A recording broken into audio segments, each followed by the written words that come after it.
¿qué es lo que más se vende? O sea, sabemos, porque la información ya se sabe del lado de la oferta, qué es lo que más hay. El ROI nos permite saber qué es lo que más se vende. Entonces, al saber qué es lo que más se vende, también tenemos una idea de la mayor probabilidad de venta de algo que vamos a tasar. Este gráfico muestra la composición del ROI por cantidad de ambientes, o sea, cuáles son la cantidad de ambientes que más se venden. El 3 ambientes es el rey y lo viene siendo a lo largo de los 4 años que tenemos de datos. Puede variar un poco en el porcentaje, pero el 3 ambientes se mantiene ahí. Después le siguen los 2 ambientes. Ahora, fíjense, lo más importante de este gráfico es ver cómo las barras negras les va a mostrar cómo está la composición en la oferta. O sea, tomado de zona pro, cuál es el porcentaje, por ejemplo, de monoambientes, de 2 ambientes, etcétera, en la oferta. Y fíjense, la barra negra en monoambientes cómo está mucho más arriba de la barra celeste, que es el ROI, que nos está diciendo que se vende, digamos, que la proporción de monoambientes está sobre representada respecto de lo que la gente quiere comprar hoy, ¿sí? Y eso lo vamos a ver en un dato adicional que tenemos del ROI.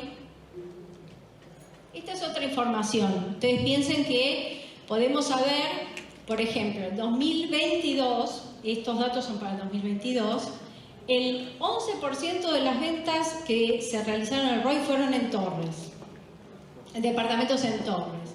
Sin cochera representa el 70% de las ventas y sin amenities el 77%. El dato más interesante de acá para comparar con el 2019 es el dato de la cantidad de ventas en torre, que pasó de un 19% al 11%.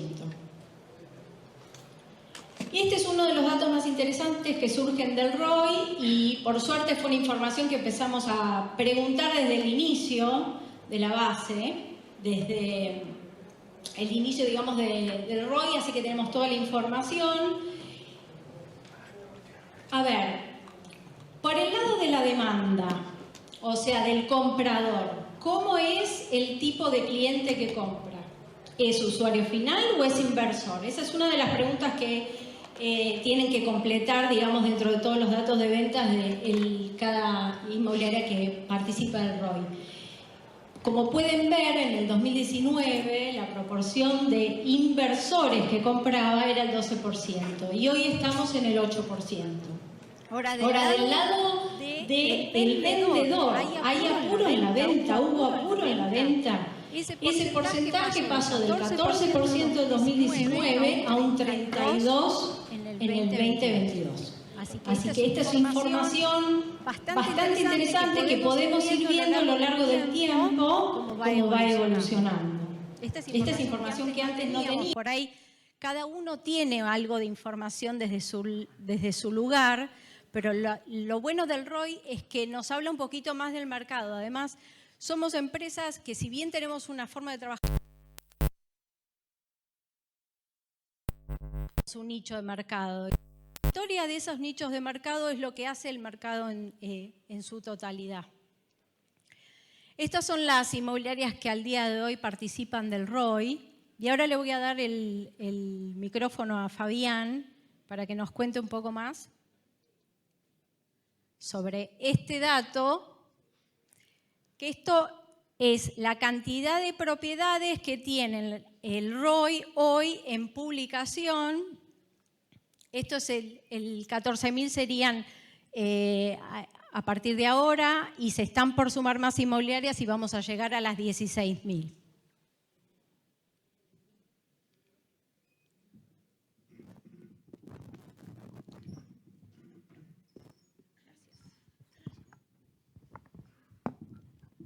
Bueno, bienvenidos antes que nada.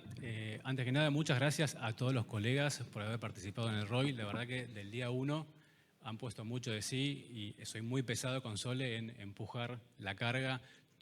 Cada mes estamos empujando a los colegas, carga. Sin datos es imposible, completamente imposible que haya ROI, así que muchas gracias y a Sole más que nada por el día a día.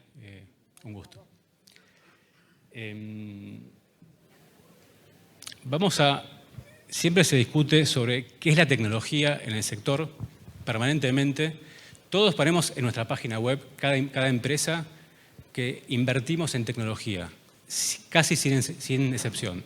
Ahora, cuando nos preguntan cómo incorporamos la tecnología en cada empresa en la cual estamos, las respuestas ahí son bastante más difusas, mucho más difusas, y surgen respuestas como CRM, como inversión en marketing digital y a veces inversión en redes.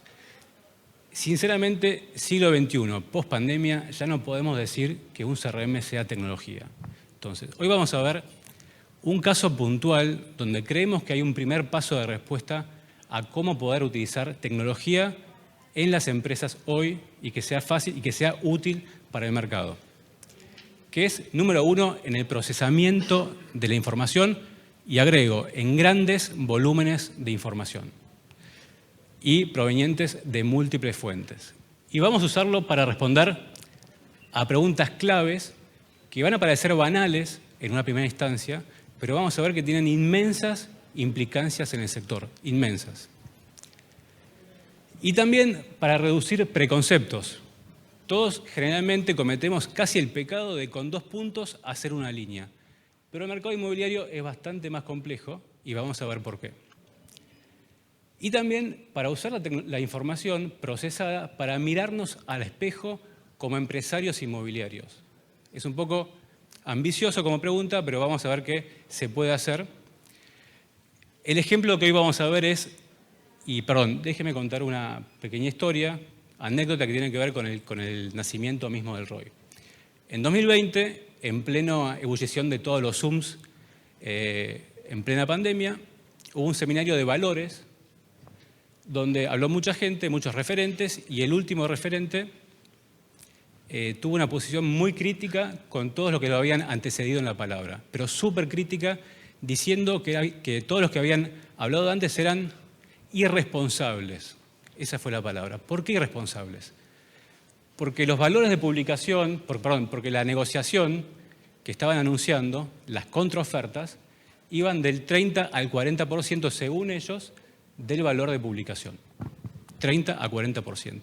Y él decía que como trabajaba en una red que trabajaba con precios de cierre, las contraofertas que él recibía era del 5% histórico.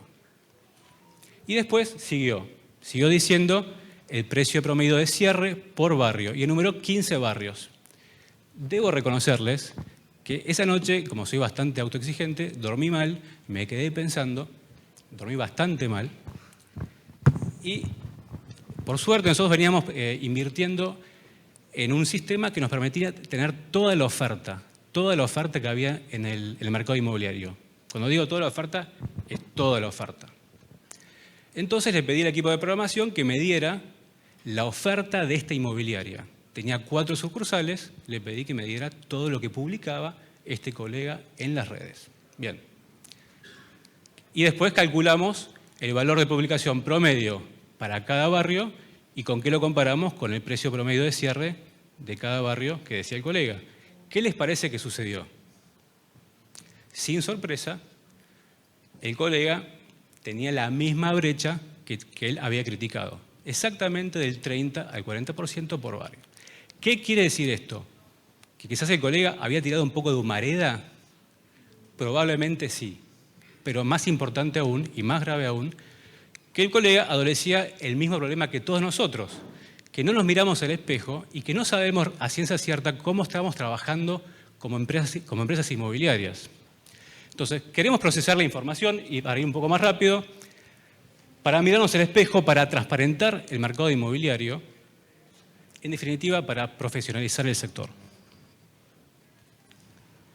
Muy rápidamente, disculpe por darle la espalda, muy rápidamente seguimos viendo que hay una terrible ausencia de precios de referencia que conduce a una terrible dispersión de valores de publicación y de precios de cierre, pero terrible. Y vamos a ver exactamente cuánto. Esto no va a ser una charla de taxi.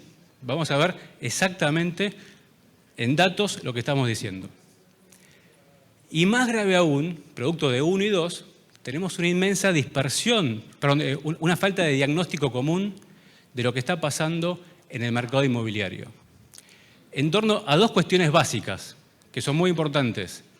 ¿Cuánto cayeron, por ejemplo, los precios desde máximos? Y más importante aún, si los precios de cierre ya han tocado un piso o no. Recientemente, Martín Boquete, de Toribio Achával, decía, y yo estoy completamente de acuerdo, ahí tengo a Toribio Achával que me mira, estoy completamente de acuerdo que como condición básica para la recuperación del sector, hace falta que el comprador se convenza de que los precios de cierre han llegado a un piso y que a partir de ahora todo va a ir hacia arriba. Ahora, ¿cómo podemos pedirle, pregunto yo, al comprador que lo sepa, si ni siquiera los colegas sabemos cuánto cayeron los precios? Algunos hablan del 12%, 20, 25, 30, 35, ¿quién da más? Los precios, vamos a ver, se pueden medir y les pido que trabajemos en red para poder hacerlo. La tecnología y el procesamiento de la tecnología nos sirven para esto de acá. Y vamos a responder a una pregunta muy básica y muchos me dirán, ¿vas a hacer toda una presentación para responder a esta pregunta? Sí, y vamos a ver por qué. ¿Están sobrevaluados hoy los inmuebles en Argentina? Con dos subpreguntas. ¿Cuánto cuesta exactamente que le encontremos el novio a un inmueble? Todos los colegas que acá están siempre habrán recibido la pregunta, no estoy apurado, encontremos el novio al inmueble. Bueno, ¿cuánto cuesta exactamente que le encontremos el novio a ese propietario para ese inmueble? Y después, dado que los precios siguen cayendo, ¿acaso no es la mejor alternativa para el comprador seguir esperando que todo se destruya? Que se destruya aún más que ahora y seguir esperando, dado que tiene plata en la mano y puede peinar los Franklins. Bueno, vamos a ver si es o no conveniente que siga esperando o no. ¿Y cómo respondimos a esta ambiciosa pregunta? Bueno, básicamente lo que hicimos fue agarrar los 138.000 departamentos, casas y PHs, que es toda la oferta que hoy está en el mercado, y lo tasamos con un modelo. Le pido perdón a Mario Gómez, que obviamente es tasar en sentido computacional, no es a mano, no es la vieja usanza, es una forma para tener una estimación de lo que está pasando en el mercado y comparamos esos valores de publicación contra ¿qué cosa? Contra los precios de cierre de nuestro queridísimo ROI, gracias al esfuerzo de todos los colegas.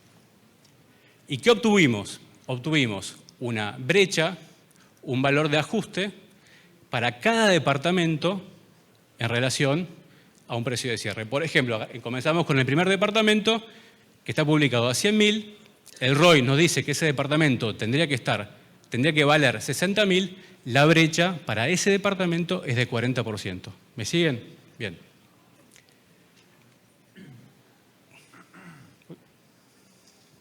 Perdí.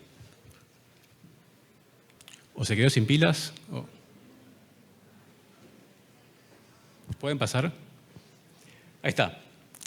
Lo hicimos para toda la oferta de lo que estaba publicado y obtuvimos que, por ejemplo, había 1.200... Después buscamos cuántos casos habían, siguiendo el ejemplo, parecidos a ese del 40%. Y exactamente obtuvimos que habían aproximadamente 1.000 casos, ¿no? Esto se llama un histograma de frecuencias. Y tiene una distribución perfectamente normal en términos estadísticos. ¿Ok? Toda la oferta la tasamos y la comparamos con precios de cierre. ¿Y qué obtuvimos? Que en promedio los valores de publicación, el mercado está ¿cómo se dice? Sobrevaluado, perdón, un 16%.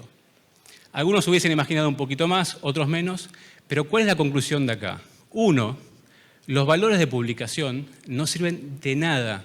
Este porcentaje no sirve de nada. ¿Por qué no sirve de nada? Porque la dispersión de lo que está pasando en el mercado va de menos 80 a más 80. Es bestial la dispersión. Es imposible no equivocarse con estos datos sobre cuánto vale una propiedad, tanto a nivel de valor de publicación como precios de cierre. Tercero, los valores de publicación no sirven de nada. Cuarto, los promedios van a conducir a error. No podemos seguir trabajando con promedios. Miren lo que es el mercado inmobiliario de la Cava acá. Esta es la dispersión real, es una estimación, pero es una estimación bastante acertada de lo que está pasando en el mercado. ¿Te puedo pedir que...? Y después la alegoría de encontrar un novio, obviamente es una excusa para hablar de precios de cierre. ¿Cuánto cayeron los precios en Argentina, en la cava? Cayeron un 35%. Es decir, un vendedor que en el primer trimestre de 2019 nos pidió, por favor, no estoy apurado, encontremos el novio, perdió 35%. Una tercera parte de su capital, medido en dólares, lo perdió. Ahora bien, muchos me dirán, Fabián, esto es falaz. Por supuesto que es falaz. Y por eso tenemos que hacer escuelita. El propietario nunca tuvo dólares. Él tenía metros cuadrados. Es el activo que él eligió, metros cuadrados. No eligió ni bonos, ni acciones. Eligió metros cuadrados. Pero sí perdió tiempo y costo de oportunidad. ¿Okay?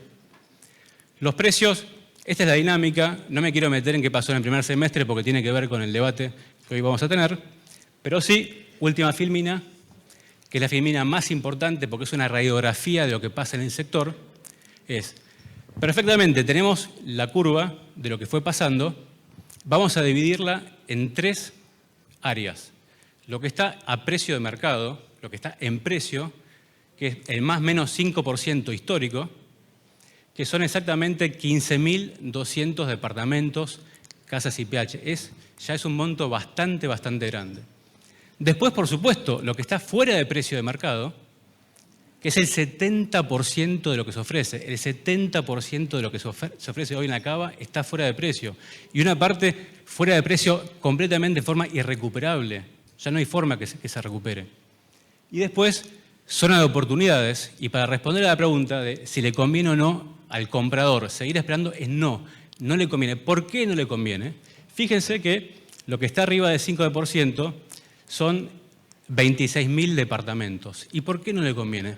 Porque el desajuste que hay, la brecha que tiene, incluso si los precios siguieran cayendo, va de más 5%, eliminemos la cola, hasta más 60%. Esos son departamentos cuyo valor de publicación están por arriba de los precios de cierre. Eso, cuando hablamos de oportunidades en el mercado, a eso nos referimos. Hoy el comprador puede hacer negocio comprando en este momento con estos precios de cierre. Así que, bueno, muchas gracias por todo el esfuerzo. Creo que valía la pena hacer un diagnóstico y, bueno, después si tienen preguntas pueden consultarme aparte porque estamos con poco tiempo. Hola.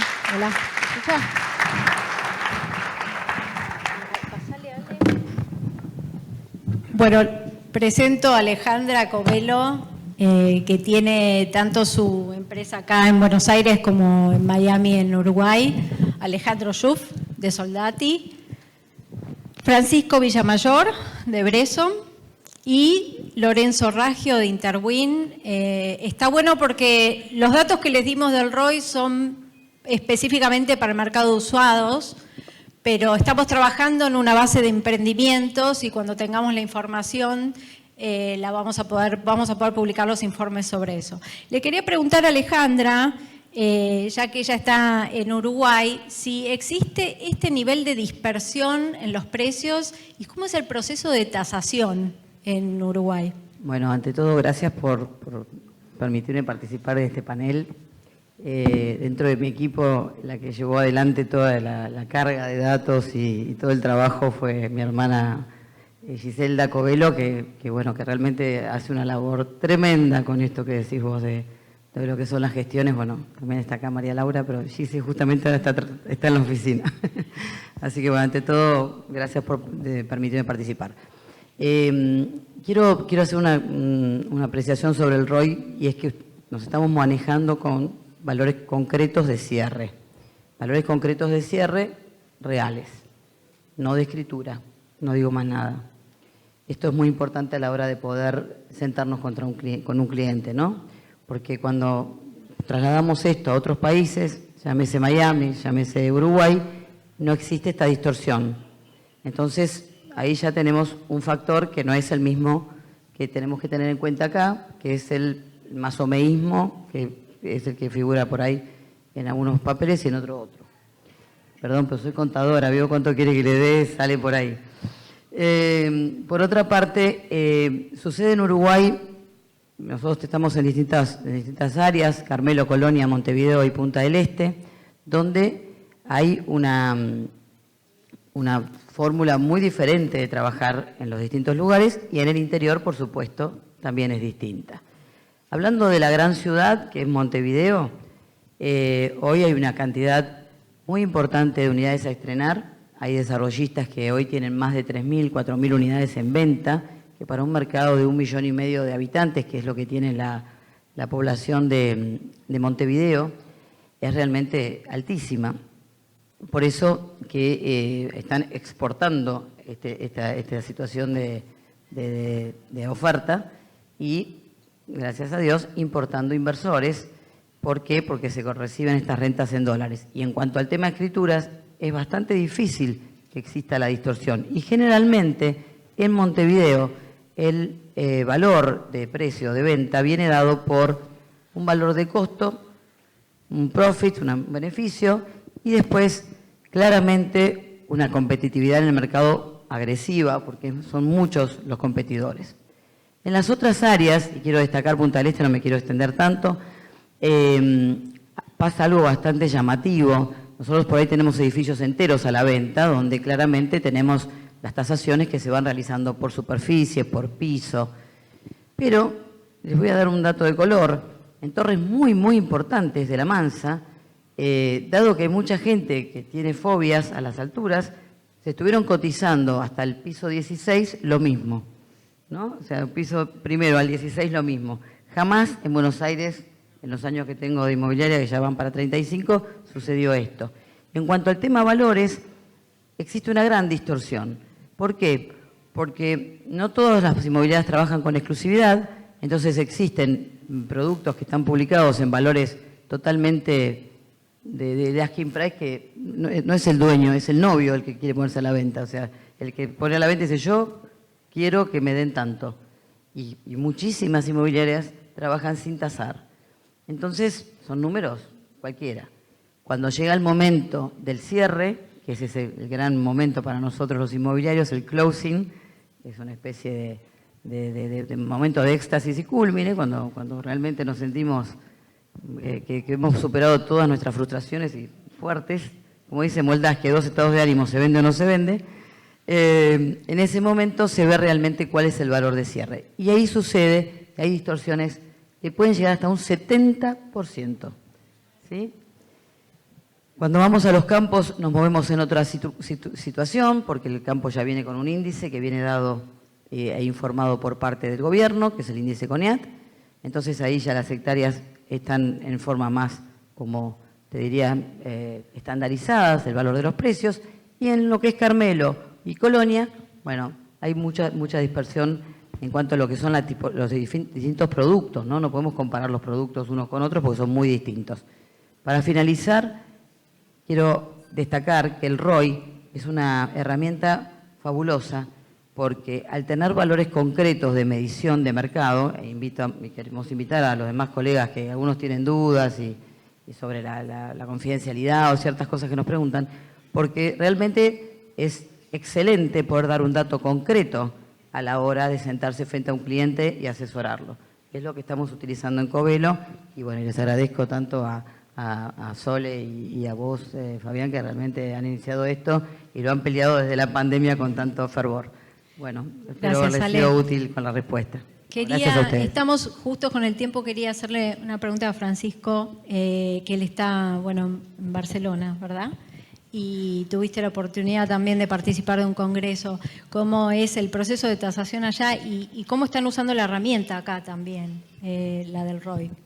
Sí, a ver, te diré lo siguiente. Esta herramienta es avanzadísima a nivel mundial, me animo a decir eso. Y es avanzadísima por una razón que para mí es lo más emocionante de este proyecto, que es la colaboración. No es normal en el mundo que 10, 15, 20, no sé cuántos somos ahora, 20 agencias se sienten a colaborar. No es normal. ¿Y qué nos hemos dado cuenta? La primera vez que Fabián me llamó, me dice, Fran, tengo esta idea. Sole se fue sumando y fue el motor de esto, y después se fueron incorporando. Y yo le dije, mira, te va a costar mucho, no te va a dar bola a nadie, le dije. A mí me encanta, te sigo a muerte, le dije, porque yo antes de irme, yo me fui de Brezón hace 3 años. Ahora soy consultor de la empresa, y yo fui el fundador, pero ahora está en otra administración. Y yo le dije, mira, mi experiencia de colaboración en Argentina es malísima. Y la que estoy viviendo en España es peor. Entonces, me dijo, no, yo le voy a meter garra y lo voy a lograr. Y realmente es súper, súper valorable poder haber conseguido darnos cuenta de algo que yo siempre lo digo. Nuestra competencia no son las otras agencias. Eso lo tenemos que tener clarísimo. Nuestra competencia es la economía, la política, la crisis, el tipo de cambio que cada vez que se dispara se nos congelan las ventas. Esa es nuestra competencia. Si nosotros nos damos cuenta de esto, van a entrar muchas más agencias a sumarse al ROI y van a haber mucho más emprendimientos de este tipo. Y a lo que nosotros nos mueve la aguja es que en vez de hacer 2.000 operaciones por mes la ciudad, haga 10.000. Porque vamos a vender 5, 10, 15 veces más. No, si a mí Fabián me saca 2 operaciones o yo le gano una a él, es totalmente anecdótico lo que nos podemos competir entre nosotros que lo que el mercado nos puede dar a todos, ¿o no? Entonces, para mí eso es enorme. En España es muy duro, muy competitivo. Tampoco hay mucha información. También hay dispersión. Como decía Alejandra, es decir, sucede en todo el mundo esto. Por ahí en Estados Unidos, los mercados anglosajones está más trabajado, pero todo lo que es latino somos bastante similares. Pero lo que yo más destaco es la colaboración que se logró y bueno, como invito a todos a sumarse a este proyecto porque realmente los vendedores de cada una de nuestras empresas hoy están utilizando con éxito esta herramienta para acercar partes. Perfecto. Le quería preguntar a Lorenzo y a Alejandro, que los dos tienen una parte importante del negocio en lo que es emprendimientos, y vamos a juntar esta pregunta que genera un debate hace unos meses, que es si se llegó al piso en los valores de las propiedades, si hay una diferencia significativa entre lo que es los precios de emprendimientos a estrenar y lo que es el mercado de usados. Bueno, si se llegó al piso, yo no me animaría nunca a decir que llegó al piso porque hay una dinámica de país que tenemos que seguir acompañando y tenemos que seguir viendo cómo sigue. Lo que sí podríamos decir que en el primer semestre de este año se desaceleró la caída de precios. Hemos visto que se concretaron más operaciones inmobiliarias en nuestras oficinas. Lo que sucede, me parece, es que cuando esta caída se desacelera, la brecha entre oferta y demanda se acorta, entonces es más fácil cerrar las operaciones. A nosotros, obviamente, el ROI nos sirve un montón porque estas charlas que tenemos que tener desde el principio que empezamos una tasación hasta cuando tenemos que hacer el cierre con el comprador y con el vendedor a la vez, las charlas se dan mucho más simples y las charlas se dan, no es una cuestión de que nosotros pensamos que estás haciendo un buen negocio o no estás haciendo un buen negocio, estás mal vendiendo. Hay datos concretos. Entonces podemos tener datos concretos y reales sobre operaciones que se hicieron. Es bastante futurista y me suena tipo a Silo, que no, sí, tenemos el precio de que se vendió el 7º piso. Y por ahí no es tan concreto todavía porque el volumen no es tan abultado, pero sí nos da muchos insights sobre, bueno, Interwin es una empresa también que de los últimos 15, 20 años nos dedicamos más a emprendimientos y por ahí le sacamos un poco el foco al mercado tradicional de usados y también habernos sumado a este grupo nos ha servido también para volver a tener un feeling de mercado y volver a acercarnos y de hecho reestructuramos la empresa, incorporamos gente que nos está ayudando mucho a volver a tener vigor en ese mercado de usados. Así que te diría que, a ver, en el mundo de emprendimientos, decía Alejandra, hay un costo que determina bastante de cómo va a ser un precio de mercado o un precio de cierre. A eso hay que sumarle la ganancia del desarrollista y todo, pero por ahí en el mercado del usado es oferta y demanda, y la oferta y demanda, si no tenemos datos concretos, es un masomenómetro que cuesta dinero, y por ahí le cuesta dinero a nuestros clientes y nos cuesta a nosotros la trayectoria de... A nadie le gusta que clientes suyos hagan un mal negocio, entonces tener datos ayuda en todo sentido.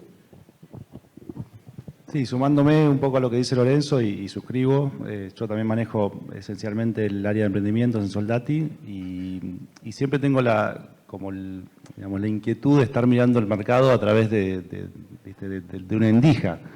Entonces, soy bastante enemigo de las generalizaciones porque muchas veces me preguntan, y yo lo que veo es por ahí un sesgo o tengo una mirada sesgada. Entonces me parece que el ROI en ese sentido, y me encantaría responderte esta pregunta, Sole, cuando tengamos las estadísticas de emprendimientos, que ahí vamos a tener, digamos, el dato que va a matar el relato en todo caso, me parece que el ROI va a aportar muchísimo en ese sentido. Y un poco lo que decía Lorenzo, o sea, muchas veces nos manejamos o con miradas sesgadas o con miradas intuitivas o con datos que responden a una necesidad de un negocio, de un desarrollo, y quizás eso no es el mercado como tal. Entonces me parece que una herramienta, insisto, colaborativa y que tenga una mirada ampliada del mercado, al menos en emprendimientos, va a ser totalmente disruptivo. Y agrego algo más. Recién cuando hablaba Fabi venía pensando, no sé si muchos de ustedes seguramente tienen mi edad o algunos más, habrán viajado en avión y se fumaba en los aviones. ¿Y a quién se le ocurriría ahora fumar en un avión? Bueno, me parece que, digamos, trayendo el paralelismo al ROI, dentro de un tiempo vamos a decir cómo se nos ocurría tasar o dar un diagnóstico o dar una opinión responsable sin una herramienta como el ROI. Me parece que es a ese nivel de disrupción lo que estamos generando. Aprovecho de nuevo para preguntarle a ustedes si su intuición, ¿no? Porque todavía no tenemos el dato duro, pero puedo decir, por lo que ya tenemos cargado de emprendimientos, que esta tendencia del inversor, como que se comprimió el porcentaje de compra por parte del inversor, está pasando también en emprendimientos, ¿es verdad? Sí, lo que nosotros vemos es que efectivamente el inversor como catalizador de la dinámica de emprendimientos está como todavía wait and see. Si me preguntas mi opinión, me parece que es un gran momento de compra. No sé si es el ideal, lo hablábamos el otro día. Digamos, si el mercado es una U, bueno, uno nunca sabe cuándo está en el fondo y ahí apretar el botón.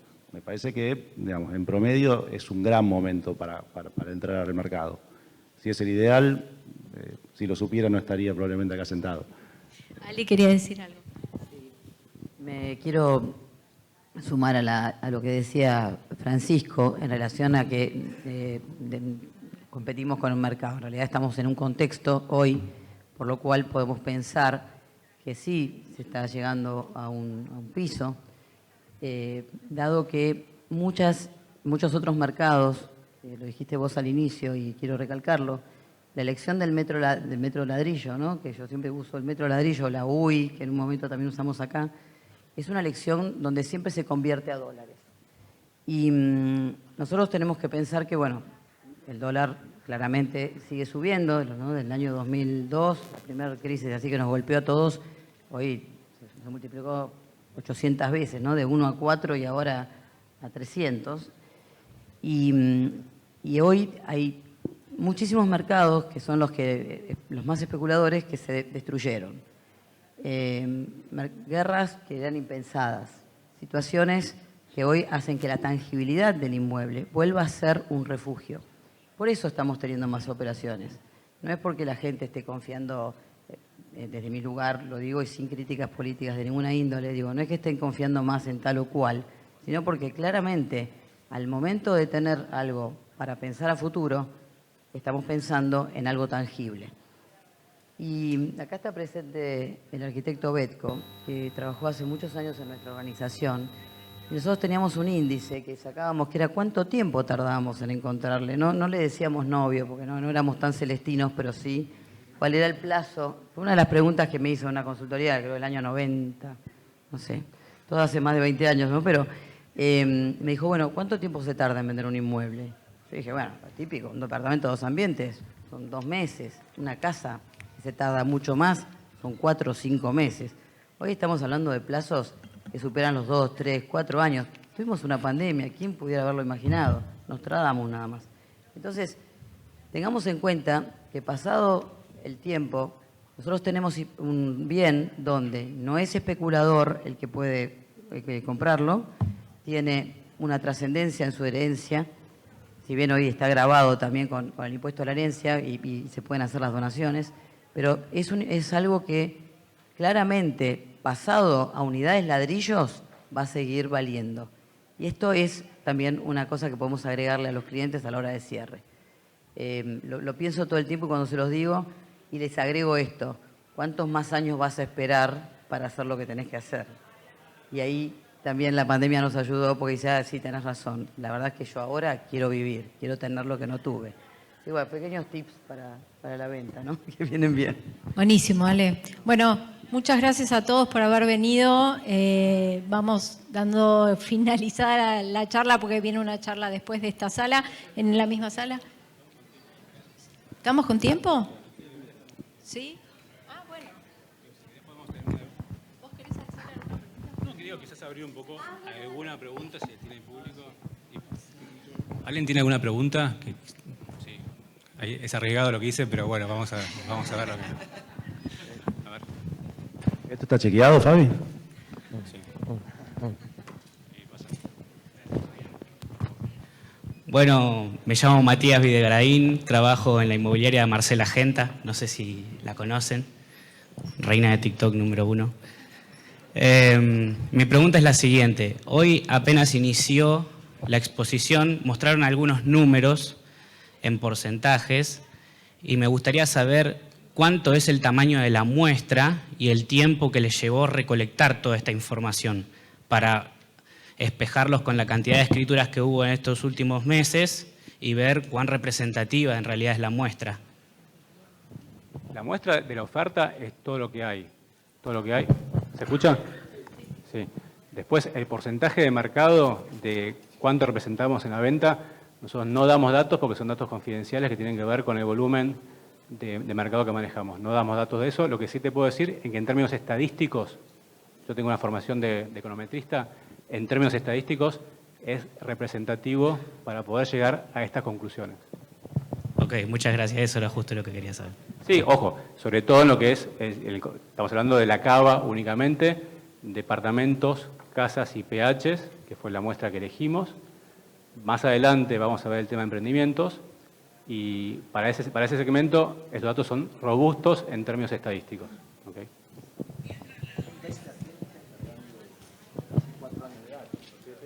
Tal cual. Sí, y después, en relación a la oferta, es la foto del último mes completo. O sea, estamos hablando de foto actual. Igual yo me refería a preguntas más de estilo, dejemos la parte aburrida metodológica, me refiero al mercado de qué está pasando, quizás preguntas respecto del nivel de precios.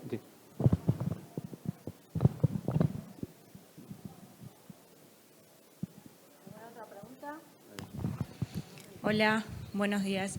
Quería consultar cómo es el procedimiento para adherirse a digamos, dar información o cómo se adhieren los distintos colegas al sistema. Sole, no sé si querés responder vos. El procedimiento en un momento nos desbordó cuando abrimos la puerta para sumarse. La verdad que acá estamos...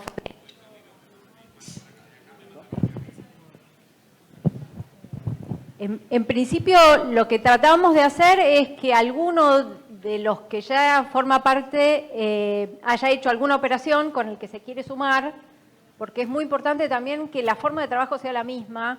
Volvemos al tema de la confidencialidad y aparte lo que tenemos que tratar de evitar es que alguien esté todo el tiempo mirando los datos y no aporte datos. Entonces, se necesita como un trabajo colaborativo. En principio, contactarnos a Fabián y a mí y les contamos cómo es el procedimiento. Hay una declaración jurada que firmar, un compromiso de carga, como dijimos antes. Así que, en principio, es eso. ¿No? ¿Me olvido de algo? Perfecto, gracias. Bueno, muchas gracias a todos por haber venido y en cuanto tengamos el informe del primer semestre lo vamos a publicar en el sitio web y así pueden ir viendo los últimos datos del ROI. Muchas gracias.